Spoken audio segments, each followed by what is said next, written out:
Hello RC family, कैसे हो आप सभी। तो देखो बच्चों, आज के इस लेक्चर में मैं आप लोगों के सामने डिस्कशन करूंगा नाभिक स्नेह प्रतिस्थापन अभिक्रिया में त्रिविम समावयवता के बारे में। क्या नाभिक स्नेह प्रतिस्थापन अभिक्रिया में त्रिविम समावयवता का क्या रोल है। बच्चों, इससे पहले वाले लेक्चरों में मैं आप लोगों के लिए नाभिक स्नेह प्रतिस्थापन अभिक्रियाओं के प्रकारों को कंप्लीट करवा चुका हूं।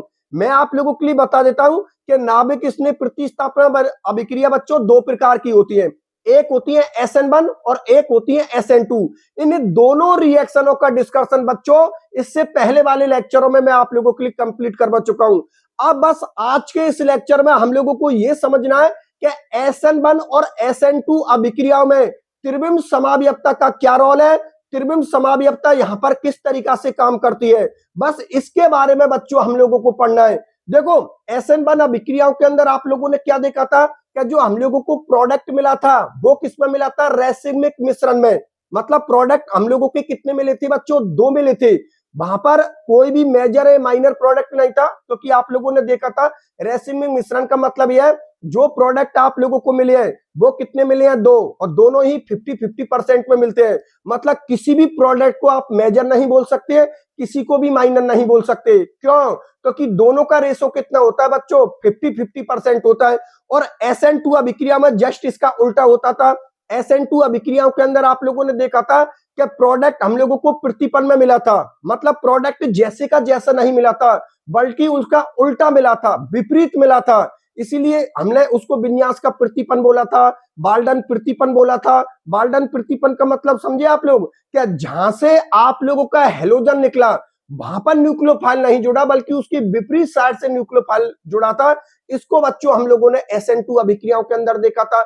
बस यही चीज अब हम लोगों को समझनी है कि SN1 अभिक्रिया और इस SN2 अभिक्रिया में त्रिविम समावयवता का क्या रोल है। इसको बच्चों हम इसके पांच सिद्धांत हैं। देखो, इसके कितने सिद्धांत है, 5 सिद्धांत है। इन पांचों सिद्धांतों में बच्चों हम लोग SN1 और SN2 अभिक्रियाओं में त्रिविम समावयवता को समझेंगे। या आप लोग ऐसे बोल सकते हो कि नाभिक स्नेह प्रतिस्थापन अभिक्रियाओं के त्रिविम रासायनिक पहलू। मतलब नाभिक स्नेह प्रतिस्थापन अभिक्रियाओं के अंदर त्रिविम समावयवता का क्या रोल है। तो इसको बच्चों हम लोग 5 सिद्धांतों में समझेंगे। अब वो 5 सिद्धांत कौन कौन से हैं। नंबर 1 जिस पर मैं आप लोगों के सामने डिस्कशन करूंगा उसका नाम है बच्चों समतल ध्रुवित प्रकाश एवं ध्रुवन घूर्णकता। इसको कंप्लीट करने के बाद फिर हम पढ़ेंगे बच्चों आणविक असमता, किरैलता तथा प्रतिबिंब रूप। ठीक है ना, ये नंबर 1 हो गया, ये नंबर 2 गया। नंबर 3 पर बच्चों हम लोग पढ़ेंगे रेसिमिक मिश्रण तथा रेसिमीकरण।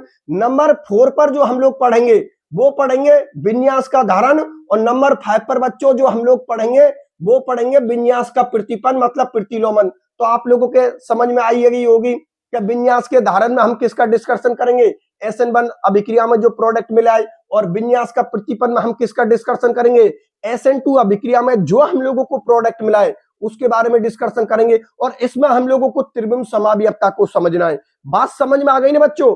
तो इन पांचों सिद्धांतों के अंदर हम लोग नाभिक स्नेह प्रतिस्थापन अभिक्रियाओं में त्रिविम समावयवता को समझेंगे। अब यहां पर जो मैं सबसे पहले डिस्कशन करूंगा बच्चों, जो आज के मेरे इस लेक्चर का टारगेट है, बस वही टारगेट है मेरा बच्चों, कि मुझे आप लोगों को समझाना है कि नाभिक स्नेह प्रतिस्थापन अभिक्रिया में ये समतल ध्रुवित प्रकाश एवं ध्रुवन घूर्णकता का मतलब क्या होता है, इसका क्या सिद्धांत है। आज के इस लेक्चर में इस टॉपिक को मैं आप लोगों के लिए बच्चों बिल्कुल कंप्लीट करवा दूंगा।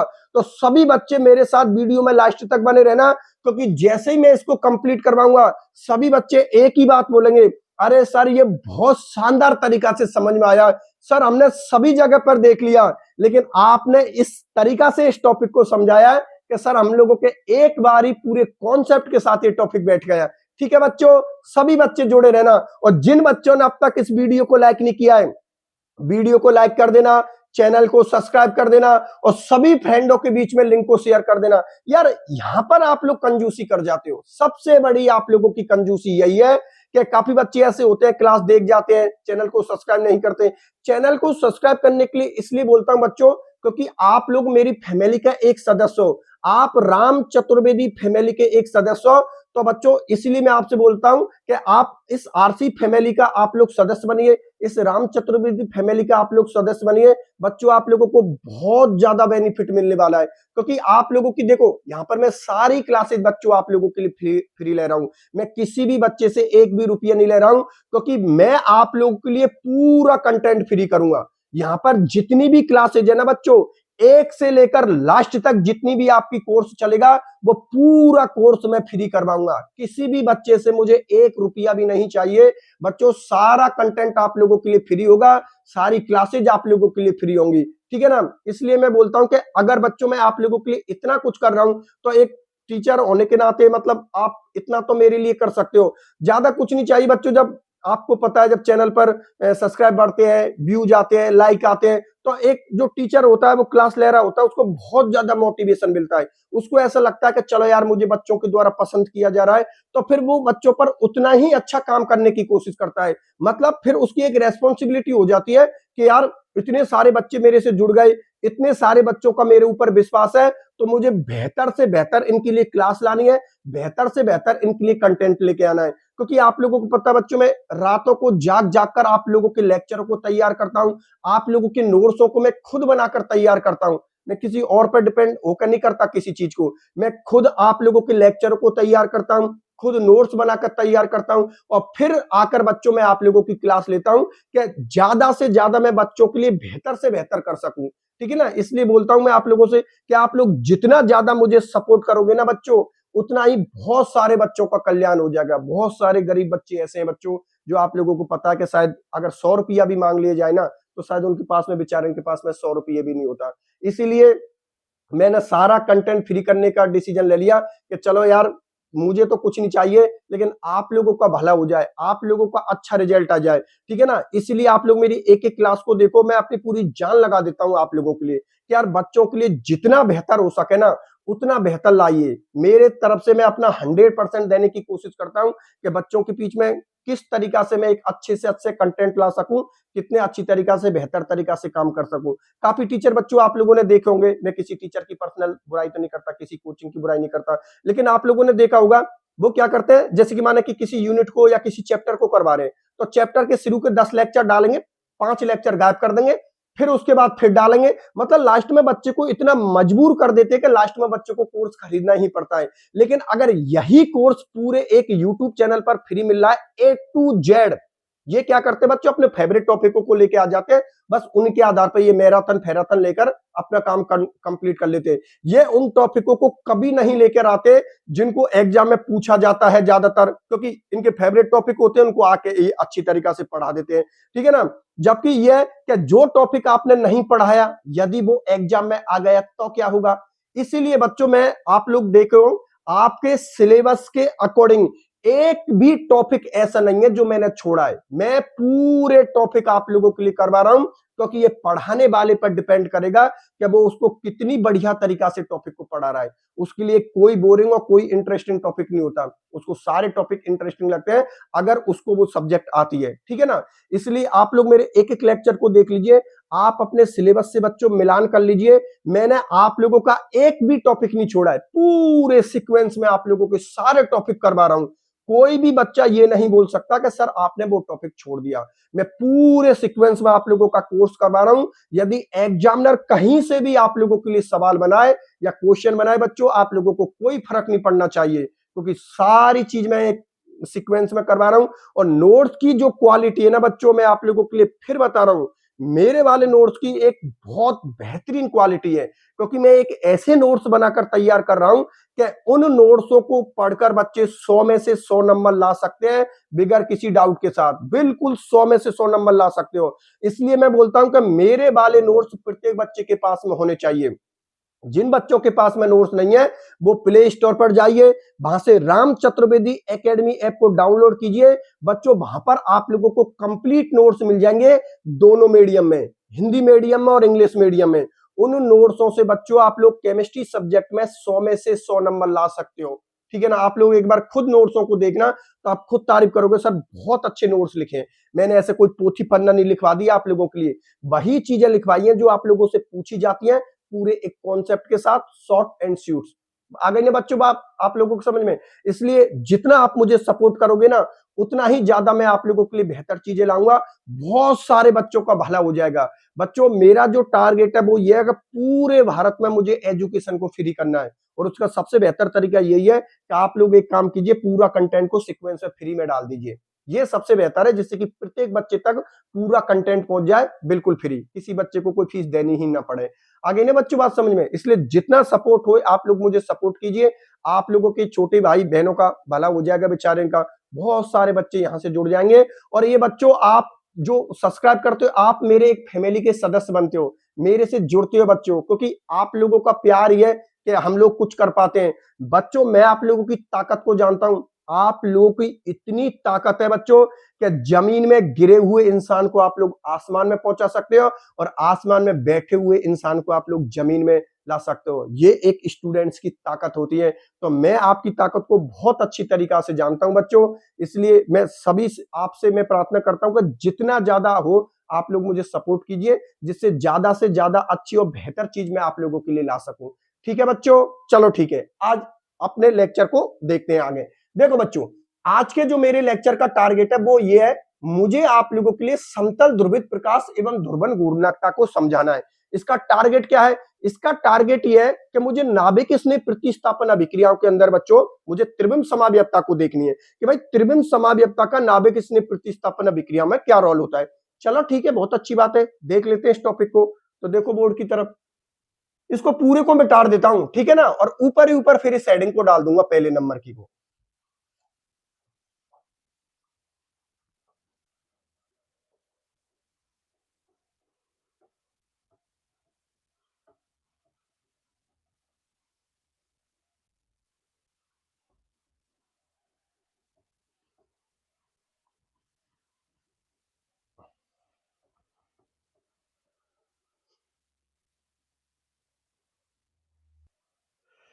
तो देखो बच्चों बोर्ड की तरफ, यहां पर मैंने आप लोगों के लिए पहली हेडिंग ले ली, और पहली हेडिंग में मैं डिस्कशन करूंगा समतल ध्रुवित प्रकाश एवं ध्रुवन घूर्णकता को।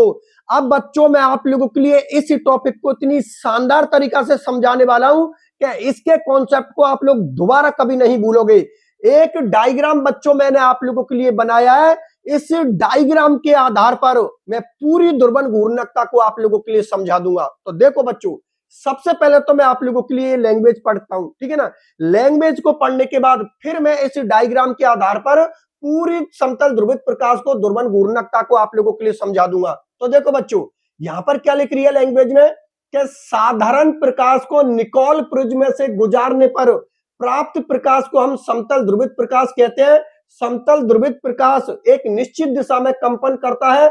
समतल ध्रुवित प्रकाश बनाने वाली पहली प्रिज्म का निर्माण किसने किया था? विलियम निकोल ने किया था, अतः इसे निकोल प्रिज्म कहते हैं। अब बच्चों इस लैंग्वेज का मतलब क्या है? इस लैंग्वेज का मतलब अब इस डायग्राम से हम लोग समझते हैं। बच्चों आप लोग इस डायग्राम को देखिए, सबसे पहले यहां पर बात की जा रही है साधारण प्रकाश की, कि आखिरकार ये साधारण प्रकाश क्या है। बच्चों साधारण प्रकाश हम उसको बोलते हैं कि जो प्रकाश होता है ना वो उसका कंपन सभी दिशा में हो। साधारण प्रकाश हम किसको बोलते हैं कि सभी दिशाओं के अंदर क्या हो बच्चों, इसका कंपन हो, ठीक है ना।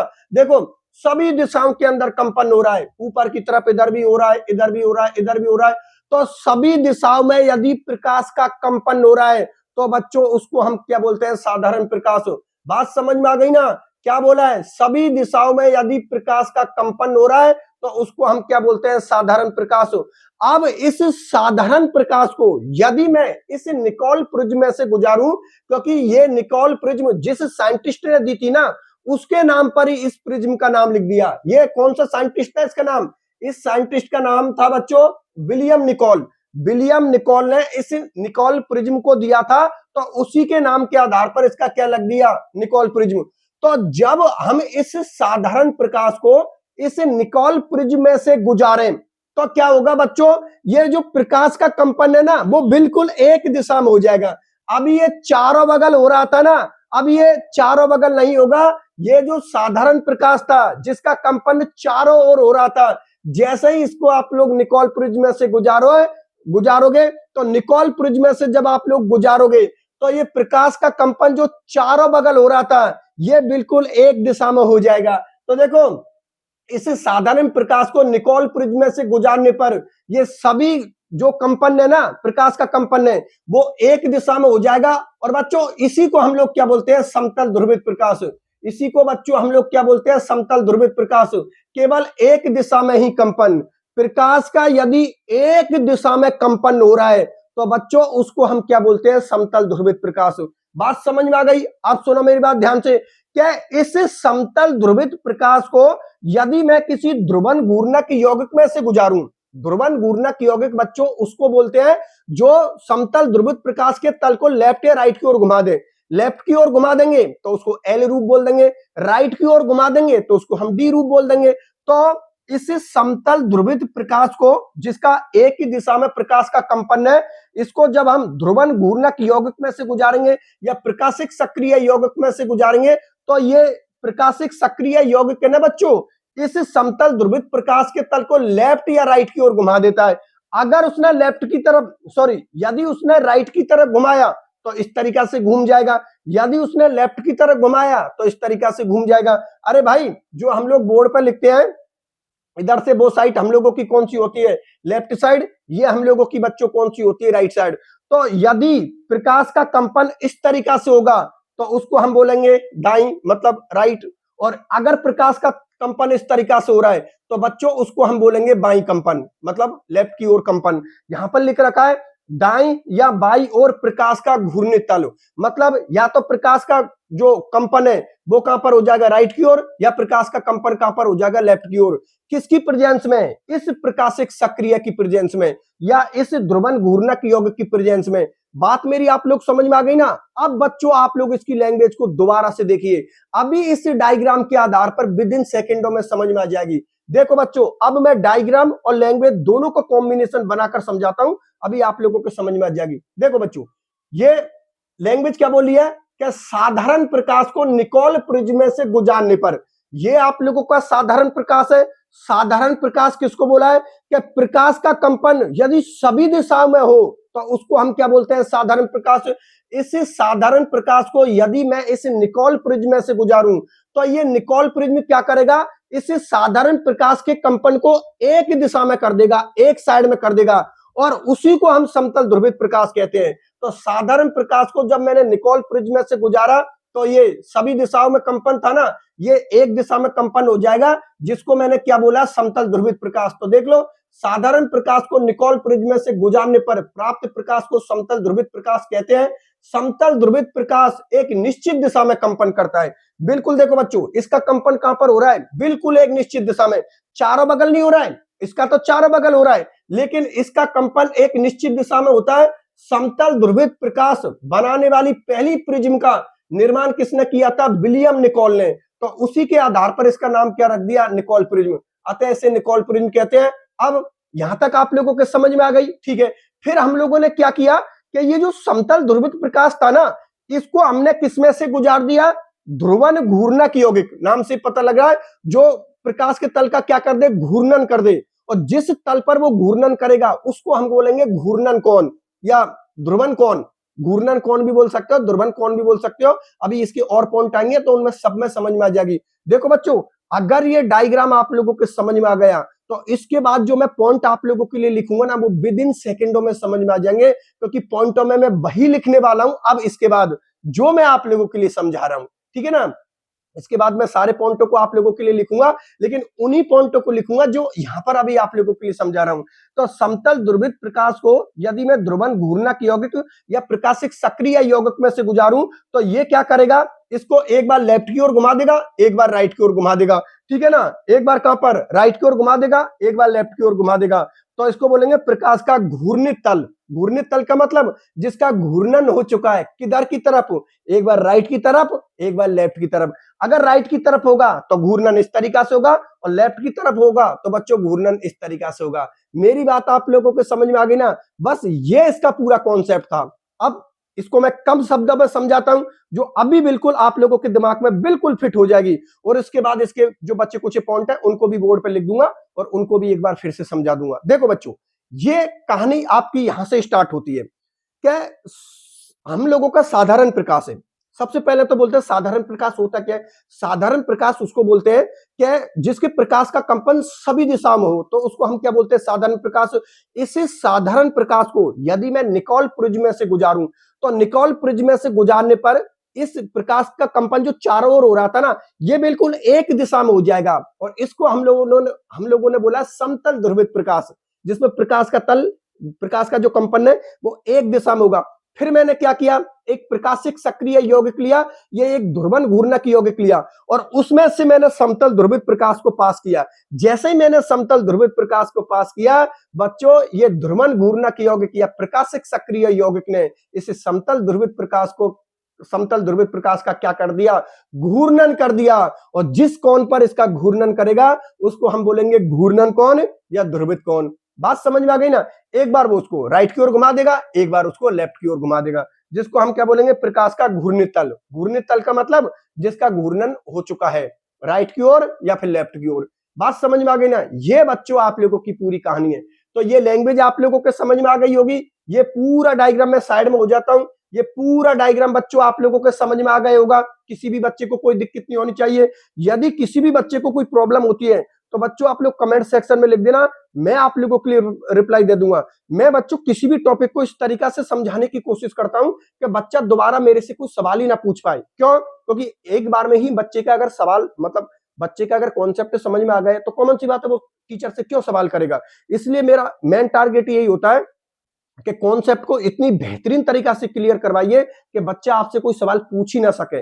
बच्चे के मन में जितने भी सवाल चल रहे हैं ना, उन सभी सवालों का जवाब आपका कॉन्सेप्ट दे दे, आपका पढ़ाने का तरीका दे दे। बात समझ में आ गई ना। इसलिए मैं आप लोगों की यहाँ पर जितनी भी चीजें ना पूरी कॉन्सेप्ट से बताने की कोशिश करता हूं, जिससे कि किसी भी बच्चे का कोई भी डाउट नहीं रहे। अब सुनो, ये लैंग्वेज आ गई, ये डायग्राम आ गया। अब बस जो मैंने आप लोगों के लिए अभी समझाया है ना, इनको बच्चों पॉइंटों में एक बार फिर से समझा देता हूं, क्योंकि नोट्सों के अंदर वो पॉइंट लिख रखे हैं। तो मैं चाहता हूं कि उन पॉइंटों को भी एक बार नजरों से गुजार दूं, जिससे कि वो सारे पॉइंट और बेहतरीन तरीका से क्लियर हो जाएंगे।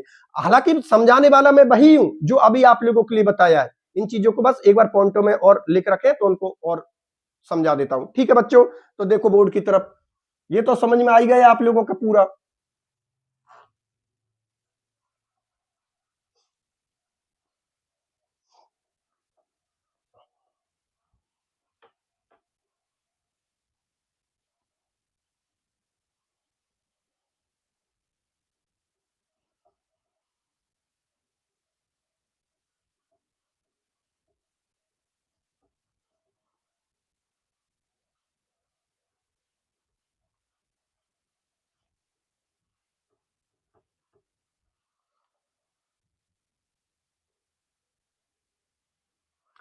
देखो बच्चों बोर्ड की तरफ, अभी मैंने आप लोगों के लिए जो डायग्राम के आधार पर समझाया था, उसी लैंग्वेज को आधार के एक बार फिर से मैं आप लोगों के लिए समझा देता हूं, जिससे कि आप लोगों का एक एक पॉइंट अच्छी तरीका से क्लियर हो सके। देखो बच्चों, अभी आप लोगों के लिए मैंने क्या बात बोली थी कि वे यौगिक जिनके विलयन में से समतल ध्रुवित प्रकाश को गुजारने पर वो उसे घूर्णित कर देते हैं, अर्थात दाईं या बाईं ओर घुमा देते हैं, उन्हें हम लोग क्या बोलते हैं, प्रकाशिक सक्रिय या ध्रुवन घूर्णक यौगिक कहते हैं। अभी मैंने आप लोगों के लिए समझाया था कि जब हम साधारण प्रकाश को किसी ध्रुवन घूर्णक यौगिक में से गुजारे या प्रकाशिक सक्रिय यौगिक में से गुजारे, तो वो साधारण प्रकाश को किसमें कन्वर्ट कर देता है बच्चों, लेफ्ट की ओर या राइट की ओर। साधारण प्रकाश या समतल ध्रुवित प्रकाश हम लोगों ने किसको बोला है भाई? साधारण प्रकाश तो हम लोगों ने उसको बोला है जिसमें प्रकाश का कंपन चारों ओर हो, ठीक है ना। और समतल ध्रुवित प्रकाश हमने किसको बोला है कि साधारण प्रकाश को यदि निकोल प्रिज्म से गुजारे तो जो प्रकाश का कंपन है वो एक दिशा में हो जाएगा, उसको हमने क्या बोला है, समतल ध्रुवित प्रकाश। लेकिन यदि इस समतल ध्रुवित प्रकाश को मैं किसी ध्रुवन घूर्णक यौगिक या प्रकाशिक सक्रिय यौगिक में से गुजार दूं बच्चों, तो वो प्रकाशिक सक्रिय यौगिक या ध्रुवन घूर्णक यौगिक क्या करेगा, इस समतल ध्रुवित प्रकाश को लेफ्ट या राइट की ओर घुमा देगा। बस ये है इस पॉइंट के अंदर। दोबारा से देख लो, वे यौगिक जिनके विलयन में से समतल ध्रुवित प्रकाश को गुजारने पर वो उसे घूर्णित कर देते हैं, मतलब लेफ्ट या राइट की ओर घुमा देते हैं, अर्थात दाईं या बाईं ओर घुमा देते हैं, उन्हें प्रकाशिक सक्रिय या ध्रुवन घूर्णक यौगिक कहते हैं। बात समझ में आ गई ना बच्चों? चलो ठीक है, अगले वाले पॉइंट को देखिए। ये भी अभी आप लोगों के लिए मैंने समझाया था। क्या बोल रहा है कि वह कौन जिस पर समतल ध्रुवित प्रकाश घूर्णित होता है, मतलब जिस कोण पर समतल ध्रुवित प्रकाश घूर्णित होता है अर्थात लेफ्ट या राइट की ओर घूर्णन होता है, उसको बच्चों हम क्या बोलेंगे, घूर्णन कोण या ध्रुवन कोण, ठीक है ना। उसे हम घूर्णन कोण या ध्रुवन कोण कहते हैं। घूर्णन कोण को ध्रुवन मापी जिसको इंग्लिश में हम क्या बोलते हैं, पोलेरीमीटर, ठीक है ना। ये घूर्णन कोण को हम ध्रुवन मापी या पोलेरीमीटर यंत्र द्वारा मापा जाता है। मतलब ये घूर्णन कोण को हम लोग किससे देखेंगे, इसे ध्रुवन मापी से देखेंगे या पोलेरीमीटर से देखेंगे। बात समझ में आ गई ना, ये पॉइंट सब बच्चों के समझ में आ गए ना। क्या जो आप लोगों का ये समतल ध्रुवित प्रकाश है जिस कोण पर घूर्णित होगा, मतलब जिस कोण पर वो लेफ्ट या राइट की ओर घूर्णन होगा उसको हम घूर्णन कोण बोलेंगे या फिर उसको हम ध्रुवन घूर्णन कोण बोलेंगे, ठीक है ना। जिसको किसके द्वारा देखेंगे, हम ध्रुवन मापी के द्वारा देख सकते हैं या पोलेरीमीटर के द्वारा देख सकते हैं। बात समझ में आ गई, चलो ठीक है, बहुत अच्छी बात है। अब इसके एक दो पॉइंट और है, उनको भी मैं आप लोगों के लिए समझा देता हूं। 3 पॉइंट है, ये आप लोगों को कौन सा पैराग्राफ है, पहला हो गया, उसके बाद डायग्राम समझा दिया, ये दूसरा है, ये तीसरा है। अभी इसके 3 और हैं, तीनों को और समझा देता हूं जिससे कि ये टॉपिक आप लोगों का क्लियर हो जाएगा। तो देख लो, तीनों को और देख लो, वही चीज है जो अभी आप लोगों के लिए समझाए है, बस उनको रिपीट कर रहे हैं।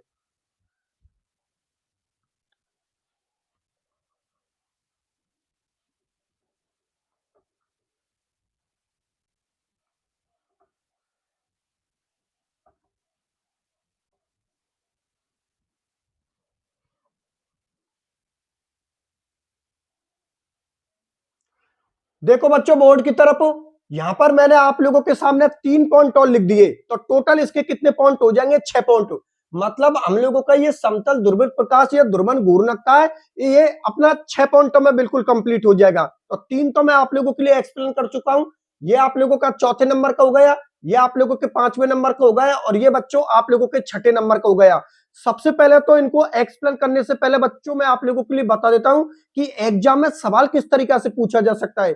बच्चों ध्रुवन घूर्णकता, आप लोगों की ये समतल ध्रुवित प्रकाश है, ध्रुवन घूर्णकता है, इसमें 1 नंबर का भी सवाल बन सकता है, 1.5 का भी बन सकता है, 2 का भी बन सकता है, 2.5, 3, 3.5, 4, कितने भी नंबर का सवाल बन सकता है। यदि उसको 1 नंबर का सवाल बनाना है तो इसमें से बीच में से आप लोगों से कुछ पूछ लेगा, साधारण प्रकाश किसे कहते हैं, इसको सबसे ज्यादा पूछता है वो, कि समतल ध्रुवित प्रकाश किसे कहते हैं। तो आपका जवाब क्या होगा कि साधारण प्रकाश को निकोल प्रिज्म से गुजारने पर प्राप्त प्रकाश को हम समतल ध्रुवित प्रकाश कहते हैं, जिसमें प्रकाश का कंपन एक ही दिशा में होता है। बच्चों बात आप लोग समझ में आ गई ना। इसलिए 1 नंबर का सवाल पूछेगा तो इनमें से किसी डेफिनेशन को आप लोगों से पूछ सकता है, 2 नंबर का सवाल पूछेगा तो कुछ और ऐड कर देगा आप लोगों के लिए। इसलिए मैं आप लोगों से बोल रहा हूं कि एक पॉइंट को आप लोग पूरे कॉन्सेप्ट के साथ समझ के चलिए, क्योंकि एग्जामिनर कहीं से भी आप लोगों के लिए सवाल बना सकता है। भाई एग्जामिनर हम लोगों को कोई ससुर तो है नहीं है, भाई एग्जामिनर मेरा कोई ससुर तो है नहीं है कि मेरे से पूछ के वो पेपर को सेट करेगा। वो पेपर को बच्चों किसी भी तरीका से आप लोगों के लिए सेट कर सकता है। तो आप लोग पहले से ही अपनी प्रिपरेशन ऐसी बनाकर रखिए कि आप लोगों को कोई फर्क ही नहीं पड़े, एग्जामिनर कहीं से भी सवाल पुट कर दे, आप लोगों को कोई फर्क नहीं पड़ता है। इसीलिए मैं प्रत्येक पॉइंट को आप लोगों के सामने लिख रहा हूं और प्रत्येक पॉइंट को पूरे कॉन्सेप्ट के साथ आप लोगों के लिए एक्सप्लेन कर रहा हूं, क्योंकि मैं जानता हूं इस बात को कि एग्जामिनर 1 नंबर का सवाल बनाएगा तो यहां पर किसी डेफिनेशन को पूछेगा आप लोगों से, 2 नंबर का सवाल बनाएगा तो कुछ और ऐड कर देगा, और 4 नंबर का यदि सवाल बना दिया तो पूरे के पूरे मैटर को आप लोगों से पूछ लेगा कि समतल ध्रुवित प्रकाश एवं ध्रुवन घूर्णकता को समझाइए, तब आपको पूरा लिखना है। बात समझ में आ गई ना। इसलिए एक एक पॉइंट को पूरे कॉन्सेप्ट से आप लोग याद करके रखिए। चलो ठीक है, अब हम इस वाले पॉइंट के बारे में डिस्कशन करते हैं जो अभी आप लोगों के लिए एक्सप्लेन किया। क्या बोल रहा है कि जब कोई यौगिक समतल ध्रुवित प्रकाश को दाईं ओर घुमाता है तो उसे हम क्या बोलते हैं, दक्षिण ध्रुवन घूर्णक। माना कि समतल ध्रुवित प्रकाश को ध्रुवन घूर्णक यौगिक ने दाईं ओर घुमा दिया तो उसे हम बोलेंगे दक्षिण ध्रुवन घूर्णक, और उसको किससे शो करते हैं, डी या प्लस से। देखो बच्चों ये जो दक्षिण ध्रुवन घूर्णक है ना, इसको आप लोग डी से शो कर सकते हो या फिर आप लोग बच्चों इसे धनात्मक चिन्ह से शो कर सकते हो। ये जो दक्षिण ध्रुवन घूर्णक है इसको डी रूप से शो कर सकते हो या फिर बच्चों इसको धनात्मक चिन्ह से शो कर सकते हो। और यदि कोई यौगिक समतल ध्रुवित प्रकाश को बाईं ओर घुमाता है तो उसे हम क्या बोलते हैं, वाम ध्रुवन घूर्णक, जिसको हम एल रूप या फिर इसको हम किससे शो कर सकते हैं, ऋणात्मक चिन्ह के द्वारा प्रदर्शित करते हैं। बात समझ में आ गई ना। मतलब समतल ध्रुवित प्रकाश को ध्रुवन घूर्णक यौगिक में से गुजारने पर यदि उसने समतल ध्रुवित प्रकाश के तल को राइट की ओर घुमा दिया, अर्थात दाईं ओर घुमा दिया, तो उसको बोलेंगे हम दक्षिण ध्रुवन घूर्णक, जिसको हम डी से या प्लस से शो करेंगे। लेकिन यदि समतल ध्रुवित प्रकाश के तल को उसने लेफ्ट की ओर घुमा दिया, अर्थात बाईं ओर घुमा दिया, तो बच्चों उसको हम बोलेंगे वाम ध्रुवन घूर्णक, और इसको हम एल या माइनस के चिन्ह के द्वारा प्रदर्शित करेंगे। बात समझ में आ गई ना। तो इन दोनों पॉइंटों के अंदर बस वही दे रखा है कि दक्षिण ध्रुवन घूर्णक हम किसे कहते हैं, वाम ध्रुवन घूर्णक हम किसे कहते हैं। अभी आप लोगों के लिए डायग्राम में बताया था कि समतल ध्रुवित प्रकाश को किसी ध्रुवन घूर्णक यौगिक में से गुजारे, और यदि ध्रुवन घूर्णक यौगिक ने समतल ध्रुवित प्रकाश के तल को दाईं ओर घुमा दिया, राइट की ओर घुमा दिया, तो उसको हम दक्षिण ध्रुवन घूर्णक कहते हैं, जिसे डी या प्लस के द्वारा प्रदर्शित करते हैं। लेकिन यदि समतल ध्रुवित प्रकाश के तल को उस ध्रुवन घूर्णक यौगिक ने बाईं ओर घुमा दिया, अर्थात लेफ्ट की ओर घुमा दिया, तो उसे बच्चों हम लोग क्या बोलेंगे, वाम ध्रुवन घूर्णक, और इसको एल से शो कर सकते हो या फिर आप लोग माइनस चिन्ह के द्वारा प्रदर्शित कर सकते हो। बात समझ में आ गई ना। और लास्ट वाला पॉइंट ये बोल रहा है कि जो आप लोगों का डी रूप और आप लोगों का जो एल रूप है, अर्थात जो आप लोगों का प्लस रूप और जो आप लोगों का माइनस रूप है, अर्थात आप लोगों का जो दक्षिण ध्रुवन घूर्णक है या आप लोगों का वाम ध्रुवन घूर्णक है, इसी को बच्चों हम प्रकाशिक समावयवता कहते हैं। क्योंकि एक रूप क्या होता है आप लोगों का डी, तो जब उसको हम मिरर के सामने रखते हैं, कांच के सामने रखते हैं, तो वो चित्र बच्चों हमको उल्टा दिखाई देता है।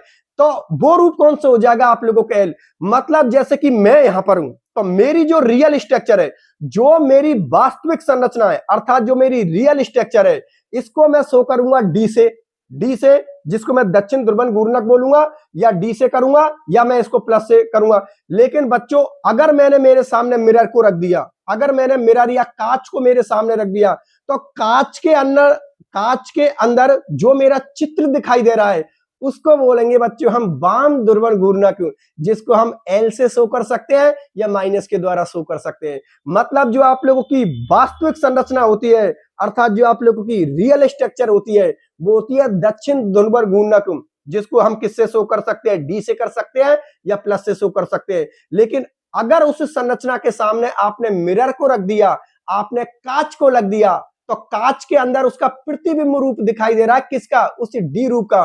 तो आपको पता है कांच में जो हम लोगों का मिरर दिखाई देता है, हम लोगों का जो प्रतिबिंब दिखाई देता है, वो बच्चों उल्टा दिखाई देता है। जैसे कि मैं यहां पर खड़ा हूं, कांच मैंने इस तरीका से रख दिया, तो कांच में मेरी शक्ल में इस तरीका से देख रहा हूं, लेकिन कांच के अंदर वो शक्ल है मेरी उल्टी दिखाई देगी। इसलिए कांच के अंदर बच्चों आप लोग देखना कि जो आप लोगों का मिरर होता है, अर्थात कांच के अंदर आप लोग अपनी स्ट्रक्चर को देखना, तो वो स्ट्रक्चर हम लोगों को उल्टी दिखाई देती है। बात समझ में आ गई ना मेरी। तो बस उस डी रूप और उस एल रूप को ही हम प्रकाशिक समावयवता कहते हैं। अर्थात जो आपकी वास्तविक संरचना होती है, उसको हम डी से शो करते हैं, और कांच के अंदर जो आप लोगों का चित्र दिखाई दे रहा है, उसको हम एल से शो करते हैं। तो बस ये पॉइंट इसी बात को बोल रहा है। क्या बोल रहा है, इस प्रकार डी तथा एल समावयवी को ध्रुवन समावयवी या प्रकाशिक समावयवी या प्रतिबिंब रूप, ये यहां से मिटर गया, मैं लिख देता हूं, या इसको हम क्या बोलते हैं, प्रतिबिंब रूप। प्रतिबिंब रूप का मतलब जब आपने कांच के सामने अपनी मिरर को देख लियो। देखो बच्चों दोबारा से समझिए, मैं कौन हूं, डी रूप, मेरा नाम क्या है, डी रूप। यहां पर मैंने कांच को रख दिया, मतलब मिरर को रख दिया, और कांच में जो मेरी संरचना दिखाई दे रही है, कांच में जो मेरा रूप दिखाई दे रहा है, मेरा बिंब दिखाई दे रहा है, उसको बोलेंगे बच्चों हम प्रतिबिंब रूप, और उसको हम शो करेंगे एल से। जो वास्तविक संरचना है उसको हम डी से शो करेंगे, और जो चीज हमको कांच में दिखाई दे रही है उसको हम एल से शो करेंगे। क्योंकि कांच हमारी मिरर का क्या बनाता है, उल्टा बनाता है। कांच में मुंह या मिरर में हम मुंह इस तरीका से देख रहे होते हैं, लेकिन कांच हम लोगों को उस हमारी जो स्ट्रक्चर है या हम लोगों का जो डायग्राम है उसको उल्टा कर देता है। ये बात आप लोग अच्छी तरीका से जानते हो। तो बस यही बोल रहा है कि इस प्रकार डी तथा एल समावयवी को ध्रुवन समावयवी या प्रकाशिक समावयवी या प्रतिबिंब रूप कहते हैं, तथा यह घटना ध्रुवन समावयवता या प्रकाशिक समावयवता कहलाती है। मेरी बात समझ में आ गई ना बच्चों, ये इसका पूरा कॉन्सेप्ट है। समझ में आ गई ना। जो वास्तविक संरचना होगी उसको हम डी से शो करते हैं, और जो उसका प्रतिबिंब रूप आपको कांच में दिखाई दे रहा है उसको हम एल से शो करते हैं। और जो मिरर होती है अर्थात जो कांच होता है वो उस डायग्राम को क्या कर देता है, उल्टा कर देता है। ये बात आप लोग पहले से बहुत अच्छी तरीका से जानते हो कि कांच हमारी मिरर को उल्टा कर देता है। मुंह इस तरीका से देख रहे होते हैं कांच में, लेकिन कांच मुंह को इस तरीका से दिखाई देता है हम लोगों को, ठीक है ना। तो इसी के साथ आप लोगों का ये पॉइंट भी क्लियर हो गया, और इस पॉइंट के साथ ही बच्चों आप लोगों का ये समतल ध्रुवित प्रकाश एवं ध्रुवन घूर्णकता वाला जो टॉपिक है, वाला जो सिद्धांत है बच्चों, ये आप लोगों का कंप्लीट होता है। और इसी के साथ ये आज का मेरा लेक्चर भी कंप्लीट होता है, क्योंकि आज के मेरे लेक्चर का बस यही टारगेट था कि मुझे आप लोगों के लिए इस समतल ध्रुवित प्रकाश या ध्रुवन घूर्णकता को समझाना था, जो मैंने बच्चों आप लोगों के लिए समझा दिया। अब देखो बच्चों, इस समतल ध्रुवित प्रकाश को हम लोगों ने कितने पॉइंटों में क्लियर किया? 6 पॉइंटों में क्लियर किया है। पहला पॉइंट, उसके बाद मैंने आप लोगों के लिए वो डायग्राम बताया था, और उस डायग्राम के आधार पर ही बच्चे कुछ हमने सारे पॉइंटों को समझ लिया। मतलब जिस बच्चे के वो डायग्राम समझ में आ गए ना, उस बच्चे के ये 6 के 6 पॉइंट समझ में आ गए। अब एग्जाम में सवाल कैसा भी पूछा जा सकता है, क्योंकि एग्जामिनर भैया मेरा कोई ससुर नहीं है। एग्जामिनर कहीं से कैसा भी आप लोगों के लिए सवाल बना सकता है। आप लोग अपने कॉन्सेप्ट को इतना तगड़ा रखिए, इतना मजबूत रखिए कि आपको कोई फर्क नहीं पड़ना चाहिए कि एग्जामिनर सवाल कैसा बना रहा है। हाँ, इतना मैं पूरे विश्वास के साथ बोल सकता हूं, 100 में से 100% बोल सकता हूं कि मेरे बनाए हुए नोट्सों से और जो लेक्चर मैंने आप लोगों के लिए ले लिए, वहां से आधे नंबर का भी ऊपर नीचे नहीं होगा। 100% यदि मैं पढ़ा रहा हूं, 100% यदि मैं नोट्सों में लिख रहा हूं बच्चों, तो नंबर भी आपके 100% ही आएंगे। 100 में से 100 नंबर आएंगे केमिस्ट्री में, यदि आप लोग मेरी एक एक क्लास को ले रहे हो। यदि बच्चों आप लोग मेरी एक एक क्लास को ले रहे हो और मेरे बनाए नोट्सों को पढ़ रहे हो, तो केमिस्ट्री में आप लोगों के 100 में से 100 नंबर आएंगे, और इसको दुनिया की कोई ताकत नहीं रोक सकती। बात समझ में आ गई ना। क्योंकि बच्चों मैं मेरे कॉन्सेप्ट पर बहुत ज्यादा विश्वास करता हूं कि एक बार मैंने आप लोगों के लिए कोई कॉन्सेप्ट समझा दिया, तो वो कॉन्सेप्ट को मैं पूरी तरीके से तोड़ कर रख देता हूं, क्योंकि मेरा कॉन्सेप्ट झुकेगा नहीं। ठीक है बच्चों, इस तरीका से रखना, क्योंकि जब तक तोड़ेंगे नहीं तब तक छोड़ेंगे नहीं। कॉन्सेप्ट कैसा भी हो उसको हम जगह जगह से तोड़ेंगे, और फिर समझेंगे, फिर तोड़ेंगे, फिर समझेंगे, और फिर हम लोगों के नंबर आएंगे। ठीक है बच्चों, तो इसी के साथ जो आज का हमारा टॉपिक था ये कंप्लीट होता है, समतल ध्रुवित प्रकाश एवं ध्रुवन घूर्णकता। इसको एक बार आप लोग जो नोट्स है उन नोट्सों में देख लेना, जिससे कि टॉपिक साथ के साथ ही क्लियर होता चलेगा। क्योंकि पढ़ने का सबसे बेहतरीन तरीका क्या होता है बच्चों? पढ़ने का तरीका ये है कि जैसे मैंने यहाँ पर आप लोगों की क्लास ले ली, आपने पूरी क्लास को पूरी सिंसियर तरीका से समझ लिया। उसके बाद आप लोग ऐप पर जाइए, वहां पर नोट्सों को देखिए, फिर जितनी मैंने क्लास ली है ना आपकी, उस क्लास को आप लोग एक बार खुद अपने आप से पढ़ के देखिए कि यार सर ने अभी जो क्लास ली है उन नोट्सों को वहां तक पढ़ लेना जहां तक मैंने क्लास ली है। फिर उसके बाद उनको अपनी फेयर कॉपी में उतार देना बच्चों। ऐसा क्लियर होगा टॉपिक के, दोबारा उस टॉपिक को आप लोग कभी नहीं भूलोगे, क्योंकि आपने उसको 3 तरीका से कर लिया। पहले सर की क्लास देख ली, फिर आपने नोट्स पढ़ लिए, और उसके बाद उन नोट्सों को आपने फेयर कॉपी में उतार दिया। ये होता है पढ़ने का सबसे बेहतरीन तरीका, सबसे बेस्ट तरीका। बात समझ में आ गई ना बच्चों? तो ठीक है मेरे प्यारे बच्चों, आज के लेक्चर को मैं यहीं तक रखता हूं। मिलता हूं फिर अगले लेक्चर में, तब तक के लिए बाय बाय।